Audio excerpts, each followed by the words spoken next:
I would say my biggest interview tip is to smile and to look the person asking you the interview questions in the eye. This might be harder if you're having your interview on a virtual platform, so make sure you know where the webcam is and don't get too distracted by the other things around you. Hi, I'm Rebecca from First Nutrition Chelmsford. My top tip for interviews would be to have a notebook and make sure that you do a little bit of research on the company and about the job role and just jot down some little notes, just a few bullet points. Do not write an essay or a script. Just jot down some notes about anything that you find out about the company, and also look at your CV and jot down some actual real experiences, some examples, things like that that you may worry that you'll forget on the day. Just jot them down in that notebook, and then when you get to the interview, just have that notebook open in front of you, just to sort of help you in those moments when you go a little bit blank. You can just throw your eyes down to your notebook, just to help you. Also make sure you prepare a couple of questions.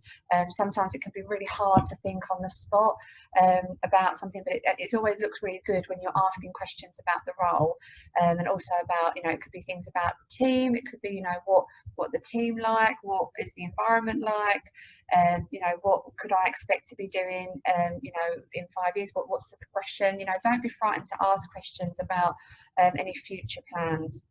So hopefully having that little notebook in front of you will just give you a little bit more confidence, and just be able to sort of keep your thoughts clear and concise when you're answering questions in the interview.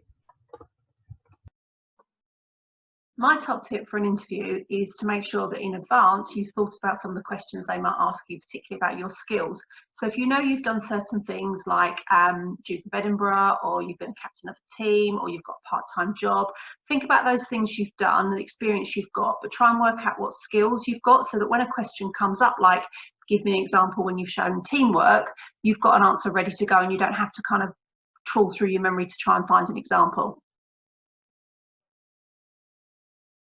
Hi, I'm Gareth. I think my piece of advice around interviews would be practice. Get lots and lots of practice. Ask parents, ask family, friends, ask your teachers if you can practice with them, and make sure they're asking you some quite tough questions. You may already have a list of the kind of difficult questions that you're going to have to answer. Get them to put you under that sort of pressure. And it is important to make sure that you can articulate answers aloud. It's not enough, I don't think, to just think about what you might say. Even if you're practicing answers to a mirror, that is worth doing, just so you can actually articulate and speak coherently to answer some of those questions.